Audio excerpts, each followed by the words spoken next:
প্রতি বছরই মাটি হারাচ্ছে উর্বরতা, কমছে আবাদি জমির পরিমাণ, যার প্রভাব পড়ছে কৃষকের অর্থনীতি আর জনমানুষের খাদ্যে।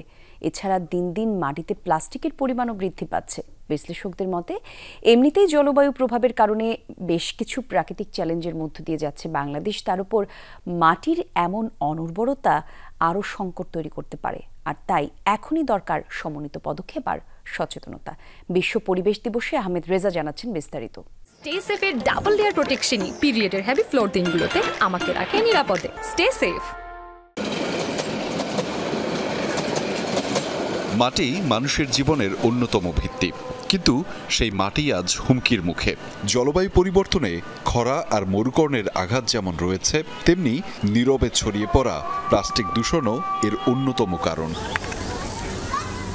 এক গবেষণা বলছে বাংলাদেশে প্রতি বছর প্রায় ৬৫,০০০ হেক্টর জমি কৃষিকাজের জন্য অযোগ্য হয়ে পড়ছে।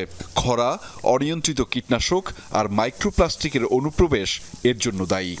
2023-এর আইএবি এবং নর্থ সাউথ বিশ্ববিদ্যালয়ের একটা গবেষণায় দেখা গেছে যে আপনি ঢাকা এবং নারায়ণগঞ্জে যে নগর জলাশয়গুলো আছে, এখানকার মাটিতে প্রায় 70% মাটিতে আপনার মাইক্রোপ্লাস্টিকের উপস্থিতি পাওয়া গেছে। এটা যে শুধু জলবায়ু পরিবর্তন না, আমাদের নিজস্ব উন্নয়ন কর্মকাণ্ডের জন্য আমরা যে জমির প্রকৃতিকে চেঞ্জ করছি, জমির ব্যবহারকে চেঞ্জ করছি, সেটার জন্য আমরা ক্রমে ঝুঁকিগ্রস্ততার দিকে যাচ্ছি। শুধু নদী বা সমুদ্র নয়, প্লাস্টিক বর্জ্য মাটির গভীরেও যাচ্ছে। বাজারের ফেলে দেয়া পলিথিন, কৃষি জমিতে ব্যবহৃত প্লাস্টিক মালচিং শিট, এমনকি শহরের ডাম্পিং ইয়ার্ড থেকে ছড়িয়ে পড়া প্লাস্টিক সবকিছুই মিশছে মাটিতে।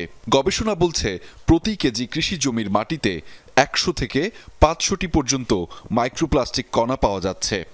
সিঙ্গেল ইউজ প্লাস্টিক গুলো মাটিতে ফেলা হচ্ছে, এটা বিভিন্ন লেয়ারে জমা হচ্ছে, যার ফলে মাটিতে যখন এই যে বর্ষাকাল এখন কিন্তু পানি পুনর্ভরণ করার কথা, বিভিন্ন স্তরে যাওয়ার কথা, সেটা কিন্তু যাচ্ছে না। মালচিং পদ্ধতি একটা আছে, যেটা হচ্ছে যদি মাটিকে ঢেকে রাখা হয় শুকনো খড় অথবা অন্য কিছু দিয়ে, তাহলে মাটির আর্দ্রতা সেখানে সংরক্ষিত থাকে।